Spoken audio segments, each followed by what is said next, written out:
She stood on our porch with her arms crossed, lips twisted into that fake smile. "You're trespassing here. This is HOA property. Pack your things before I have you removed." My wife laughed, but it wasn't out of joy. It was sharp and bitter.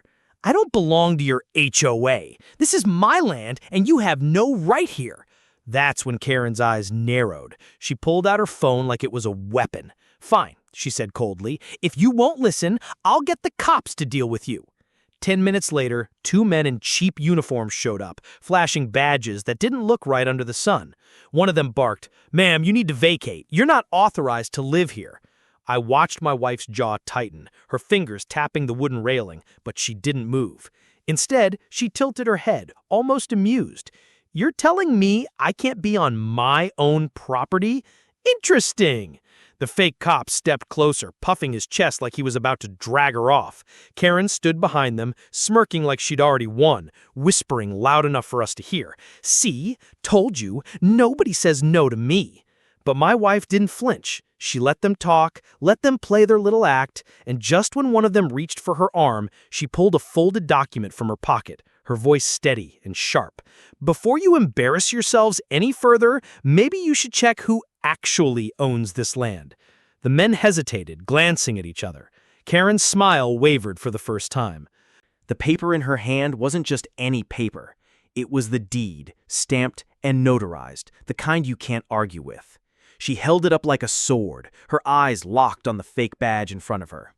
"This entire stretch," she said slowly, "is mine, including the lot your precious HOA office sits on." Karen's smirk cracked. That's impossible. You're lying." She lunged forward, trying to snatch the deed, but my wife pulled it back, her calmness only fueling Karen's rage. The fake cop cleared his throat, suddenly less sure of himself. "Ma'am, we've been asked to..." "Asked by who?" My wife cut him off, her voice like steel. "Because last I checked, impersonating an officer is a felony. Should I call the real sheriff and let him decide?" That word, felony, hung heavy in the air. The uniforms shifted on their feet, their earlier bravado leaking out like air from a punctured tire. Karen, realizing her plan was unraveling, tried again. "Don't listen to her. She forged that paper. Everyone knows this land belongs to the HOA. Just arrest her already." But the fake cops weren't listening anymore. They were staring at the notary seal, the official county stamps, proof that couldn't be faked. My wife's voice softened, but the threat beneath it was clear. "Funny thing, Karen, you thought you could bully me out. But the truth is, without me, your HOA doesn't even exist." Karen froze, her lips parting but no sound coming out. For the first time, it wasn't my wife who looked cornered. It was her. Karen's face turned red, her voice cracking as she pointed at my wife. "You think a piece of paper makes you powerful? I run this neighborhood. People listen to me." She stomped closer, but the fake cops stepped back instead of forward. They weren't protecting her anymore. They were scared of getting dragged into something bigger. My wife stayed calm, almost too calm. "You run nothing," she said, folding the deed neatly and slipping it back into her pocket. "This property, this road, even the ground you're standing on, it all falls under my ownership." She leaned in just enough for Karen to hear. "You trespassed the second you stepped here." Karen blinked, her confidence slipping fast. "That's not true. That's not true," she muttered, but even she didn't sound convinced. One of the fake cops finally spoke, his voice shaky. "Look, lady, we don't want trouble. We were just asked to come."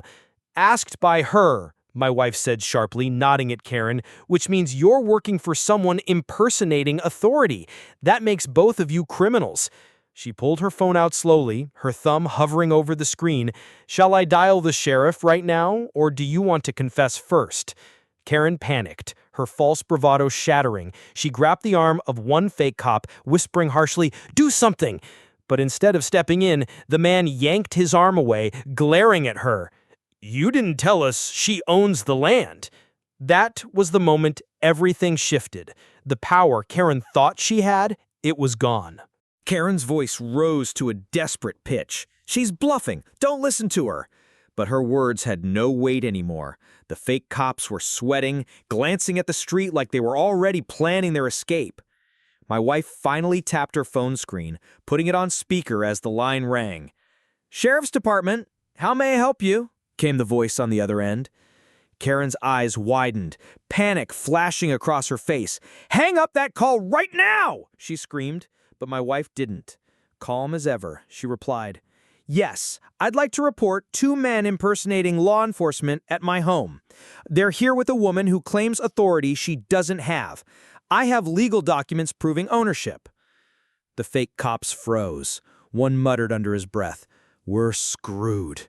And before Karen could stop them, they turned and started walking fast toward their car. "Don't you dare leave!" she yelled after them, but neither looked back. That left Karen standing alone on the porch, her chest heaving. My wife turned her gaze on her, eyes sharp. "Looks like your backup just abandoned you." She stepped closer, her voice low enough to sting. "You really thought you could throw me out of my own property with cheap costumes and lies?" Karen's mouth opened, but no words came out. For once, her arrogance had no script to lean on. And then, the sound of approaching sirens cut through the air, growing louder, closer. Karen's eyes darted left and right, her face drained of color. The real cops were coming.